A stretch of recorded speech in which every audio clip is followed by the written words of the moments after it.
of 7 o'clock. My name is David Rukasi. Together with Malaki Verodera, we take you through every single morning, Monday to Friday, 6:30 to 9 a.m. Right about now, after covering a huge chunk of, what's making headlines, what happened while you're asleep, and what's in the front pages, all our local dailies today in our press review. Time for us to get into our Kickstarter conversation, and today it's a discussion that we have all at some point had, whether in our cars or, well, you use that boda-boda, or at work, or just seated somewhere on the village. You have had this discussion. You have seen these stories.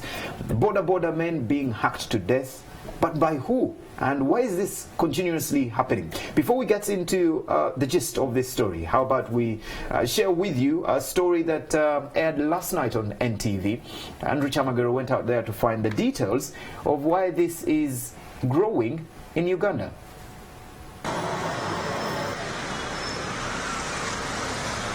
Kampala has been under the clutches of lawlessness, with violent crimes on the rise. Across the city's flashpoints, a common pattern stands out. A boda-boda, with its versatile ability to navigate traffic snare-ups, has been used as a getaway to help criminals escape. The boda-boda, which had provided a safety net to scores of youth, is a symbol of crime and is now shunned. Boda-boda cyclists have also been placed in harm's way by criminals. David Elio Byamukama purchased a new motorcycle to eke a living. On 17th August 2017, two middle-aged men asked to be transported to Machinde Division, but his passengers had a sinister plot. Others score places during the day and plant objects such as daggers.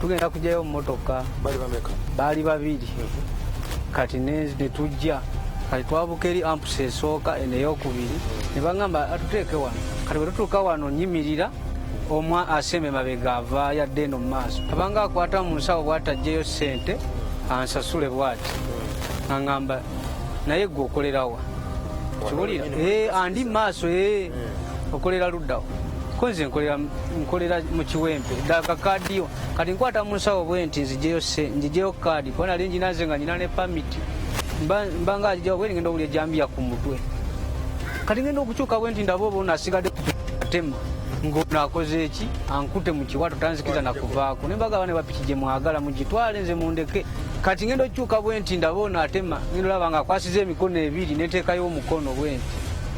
So when did you realize that you had lost an arm? Banzijjako ne bantuusaawo ne bakyusa piki ne bagenda ne baddayo eno kati nange ne nnyimukawo ne mbagoberera nga nziruka omukono ngulira ali ku ampusi ey'okubiri nti teguliiko nga ngukwatako bwe nti kati bwe nsiŋŋaana wali ku meyini adduka emisinde nga yaba nze nanzijjudde omusaayi kati bwadduka nange mugoba mugala siri mubbi banzibyeko piki nga alyoka ayimirira.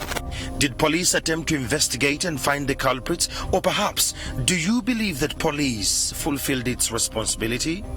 Oluli twagendanga nga tutwalayo emisango gyaffe ababoda nga poliisi egifu engeri gyekugamba ofunyemu obuzibu nawa 2010 genda olabe wa 2010. These are some of the black spots: Chivumbi Zone, Factory Zone, Church Zone in Natete, Mutundwe, Mabito in Natete, Makai Cathedral, Kisenyi and Katwe. To make the right judgment of such an environment during day could be clouded, because this is a death trap. 2 weeks ago, 3 border guys were killed in this particular spot. One was killed here and the other one was killed from there.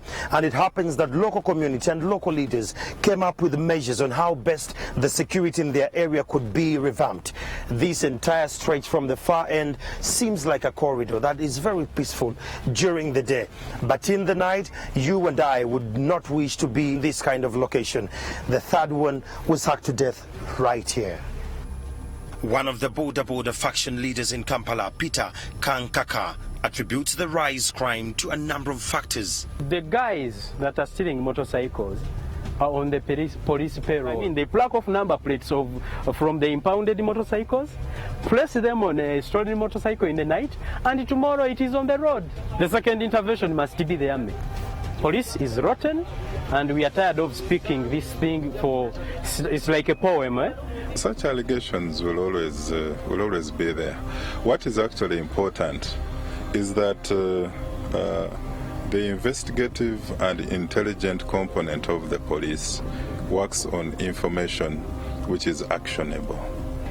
Those who are sort of coming up with such allegations, we don't refuse. We are 43,000, but we are not of the same character. When the sun sets, darkness takes its stranglehold, enveloping the city and its suburbs. Criminals roam the streets till the crack of dawn. During the night, I was gripped by a palpable sense of fear as I grappled with the punishing call to probe these crimes. Cyclists who have fallen victim to these gangs reveal that young women and children are used to lure victims. Omuntu ayinza okukwasa omwana we nagamba nkwatiraako n'okwata bebi nagamba kamala okufuka nayimiriranga wali afuke gwe ng'okutte bebi wano okitegeera kumba okutte dole erimu kalifoomu saawa zaali mu 7 ntaddeko music nzijja nkuba embeekuulo nkuba nenga ntadde amayembe ngenda okuwulira emmotoka esiba omulundi gumu nga bankuba ekintu kyendowooza nti kaalinga kano akakumbi buno obutono buno kuba kayingira munda inchezi 17 navaayo nanjokya tteke nengo eri mu mufulejje nange okugulu kwe nenkuloba baali 6 naye nga banene bamaanyi bwe mbalwanyisa nafuna obuvumu ne sireekaana naye Katonda nannyamba ne balemererwa ne basimbula emmotoka ne bagenda era abantu abo ne mbalaba emisana ne tubakwata nabalamba ne tubakwata poliisi yabata. The spate of killings have instilled fear amongst boda-boda cyclists. Every ride, they say, could be their last. Earlier this week, police revealed that their operations have yielded positive results. Robbery of motorcycles is too high in the country. Many riders are killed or harmed before their motorcycles are stolen. According to the police crime and traffic safety report, 17,000 motorcycles were stolen in a period between 2016 and 2017. However, police recovery of stolen motorcycles is less than 10%. But there is a glimmer of hope that with the proliferation of CCTV cameras and improved vigilancy, some of these crimes could be nipped in the bud. Wow, that's a very, very detailed story. If you've just joined us, today we're taking a look at the boda-boda business and the vice that seems to be taking the country by storm. We have seen, as that report came to an end, you saw a video of a boda-boda man being strangled. It's one that was shared all over social media, and it has caused alarm. Well, joining us this morning for our Kickstarter conversation is none other than Peter Kankaka. He's the patron Century Boda-Boda Riders Association, and this morning he's going to help us understand more of the Boda-Boda situation and this vice that is eating up their job. Kankaka, good morning. Thank you for joining us. Good morning. It's painful. It's painful to discuss. It's one of those discussions that you don't even know where to start. It's a business that very many youth have gotten involved in today. And when you're looking at the levels of unemployment in the country, and you see the youth that have taken up, many times they have sat on boda-bodas of graduates. This is an alternative. They have gotten jobs. There are very many families that are surviving on this. People are selling their plots of land way down in the village to come to buy boda-bodas so that they can sustain their families, they can improve on their lives. But they are living in danger every single day. Right. Where has this come from? Good morning, viewers. It's nice to always come here and add something on my country. Boda-boda, as mainly we have to look at it as a job, because the word boda-boda means a job. It's not what or what. In its capacity as a job or a provider of what to eat, that's how we see it. It is also turning into how do you say, you are writing your death will? Eh? Yeah. Once you buy boda-boda, yes, or yes, you a customer hire boda-boda take you somewhere, you're signing your death warrant. That's how the job has turned within just a few days. But for us who are in the business, we like the job. We love the job. Not because we love it so much, but because we have nowhere to be. And because it is a job in the informal sector of guys that haven't either attended little school or have not attended any. Or even those that have failed to find jobs. Indeed. That's why you're saying you find a graduate on a boda-boda. Mind you, it's a job that accommodates almost everyone, because now in town, majority of motorcycles are owned by policemen. I'm telling you. I'm telling you. If you go on the ground and find who owns these motorcycles, it is either a company, an organized company of a certain rich guy in town who is either a politician or a prominent businessman owning thousands, or a policeman, or someone. But I understand you. I'm telling you, the big wigs own the motorcycles.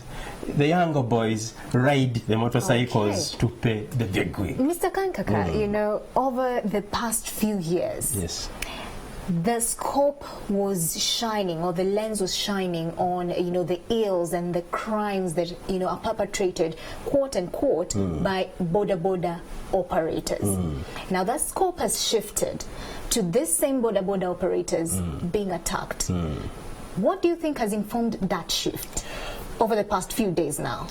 Now, I want to bring in this element. I want to tell you that the recent criminality in the industry is seen as kind of a guided criminality. Can you imagine? Can you imagine? It is only in boda-boda that we have people who have the capacity to shoot a moving target.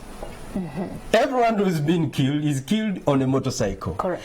Imagine holding an AK-47, shooting at someone. If you don't have the expertise of shooting someone while moving. So I'm now telling you, this is some guided kind of criminality with people in the industry who have special training in doing what they are doing right now. So you're saying it's not the ordinary boda-boda operator that is perpetrating this crime? You can't be ordinary if you can afford to shoot a moving target. You can't be ordinary if you know who has money at what time and where he's going. Boda-boda is being on the road, finding a customer, not stalking a businessman who has money. When did you know today he has money? When did you know the routes he take while going home? Because boda-boda means move from the border up to the border looking for money. When did you stay at a particular place to stalk a businessman? I understand, you see, how this is coming, how all this is coming in. Now, the other instances are who knows who owns a new motorcycle. You know, majority of the targeted motorcycles are brand new Bajaj Boxers. Then there comes in the boda-bodas themselves, because the boda-bodas themselves are always on stage, knows who bought what, and some of them are a little bit connected to who is going to buy it immediately. Immediately they steal it, they are connected a bit. But what I'm saying, in the recent times, the things you are seeing that are happening in the industry is a new wave of trained people who are in the industry that are actually not the real boda-boda. So, in other words, you're saying that boda-bodas are being used. Boda-bodas are being used, but it's not the boda-boda people, operators. The operators. I'll be frank with you. Boda-bodas are being used, not being used by anyone, are being used by trained people. No, everyone can be a criminal, but there is a trained criminal. There is a gang. There is an organized criminal who is on a mafia's payroll. There is someone on this who is fueling this. The mafias that the president keeps telling us about. Something. Do you know that people, the veterans in the army, have motorcycles? They organized and their circles are giving out motorcycles.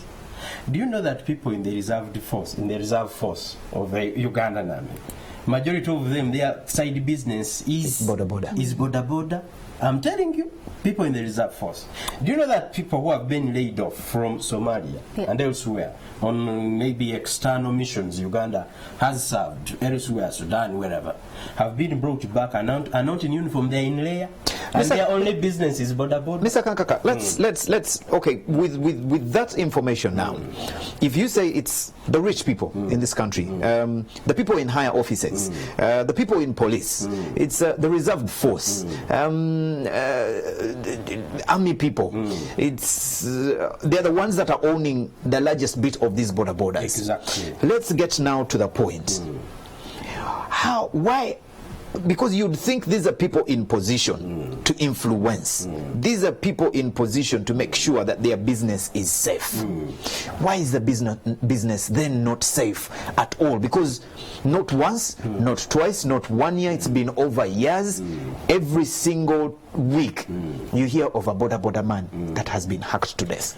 Now, first of all, you must understand the motive of this rich man coming into the industry. Their motives are not earning 1,000. I'm trying to tell you that they are already rich and they already own multiple motorbikes. Now the truth is they don't come in the industry to do the job. They come in the industry to use the industry to satisfy own intentions, which intentions are now getting to where we are right now.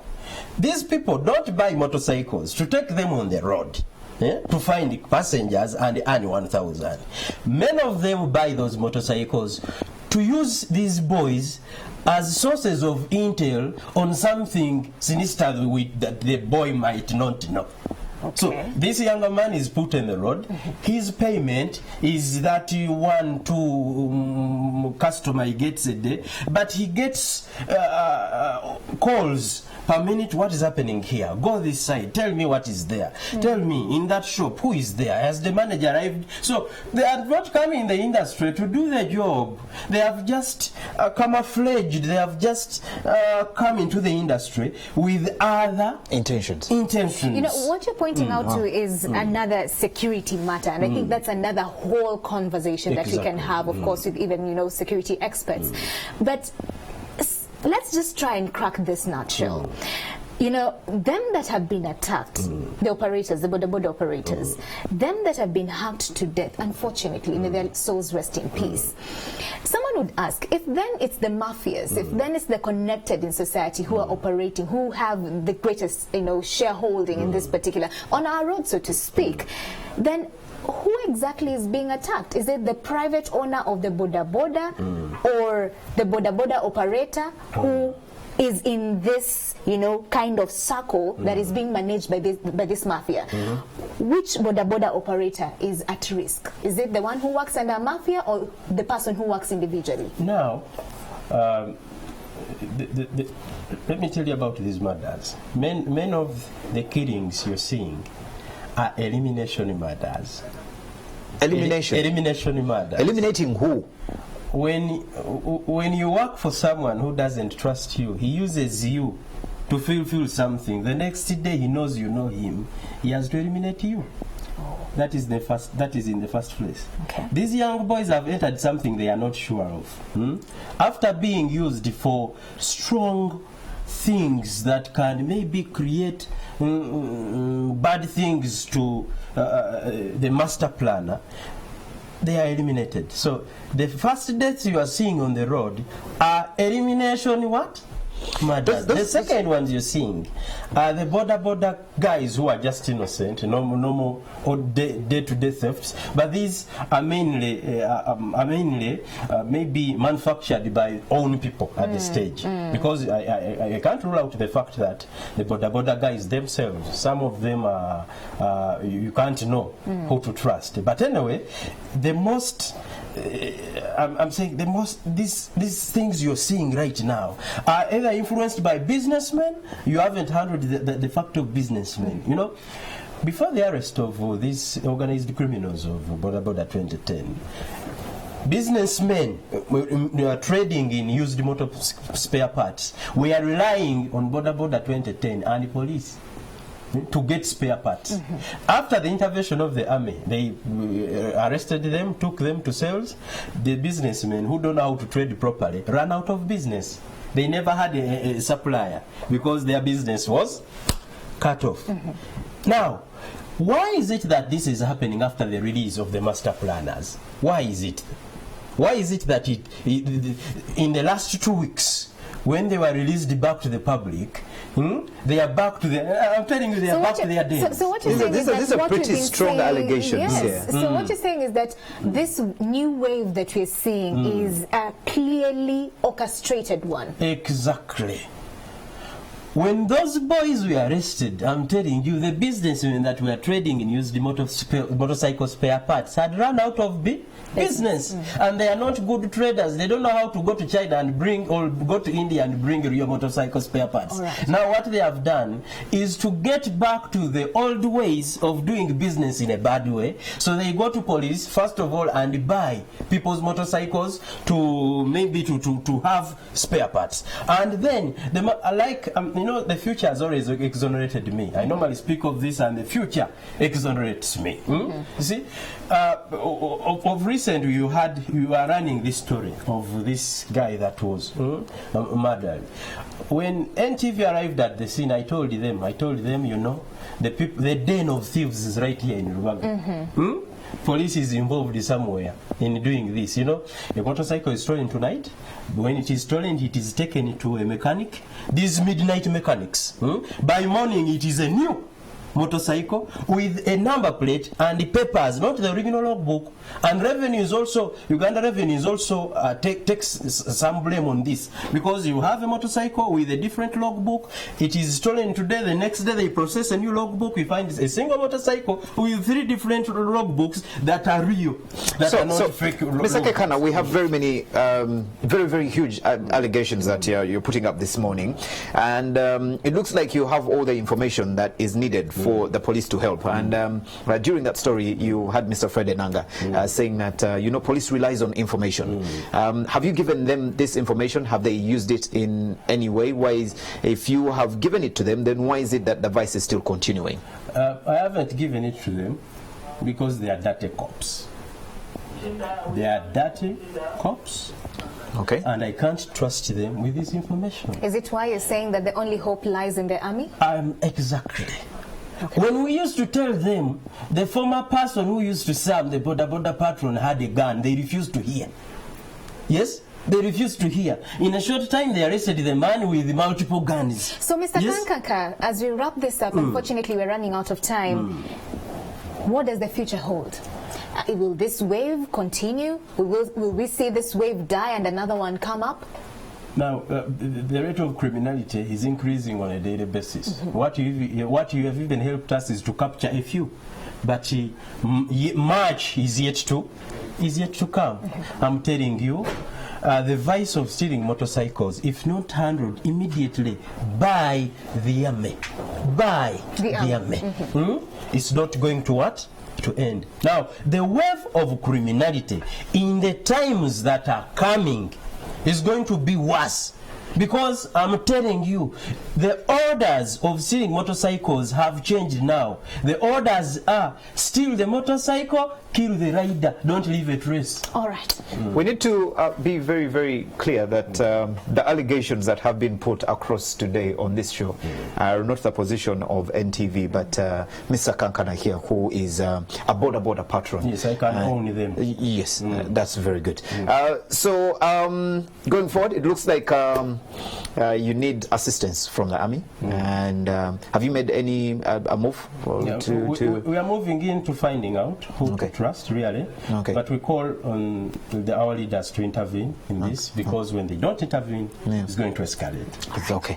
Thank you very much, Mr. Kakana, for joining us this morning and sharing that very important information with us. And our hopes and prayers are that this vice doesn't continue or escalate accumulate because we use these boda-bodas every single day, and we have relatives, we have friends who are in this business and for good. So we are praying that this goes away very soon. Anyway, thank you very much for joining us. If you're just joining us, Mr. Kekana happens to be a patron, a boda-boda patron. He joins us this morning to take a look at the boda-boda business, and of course for us to understand this wave of crime that is growing with every single day. How do we deal with it? Where has it come from? And where it stands as well. Well, right about now, we're done with our Kickstarter conversation. If you want to come in with your ideas or opinions on how we can solve this, you can do that. The hashtag is morning@NTV. That is across all social media platforms. Right about now, let's link up to Stephen Bide, who is out on the streets to update us on how the roads look like again this morning. Stephen Bide, good morning. How are the roads like? Morning, David. Thank you so much. Yes, I'm here at Intinda, and this behind me is just a few meters from the turn that leads you towards Najira, Chuatule, and as well as the side of Naria, coming from off the northern bypass. If you know you're coming from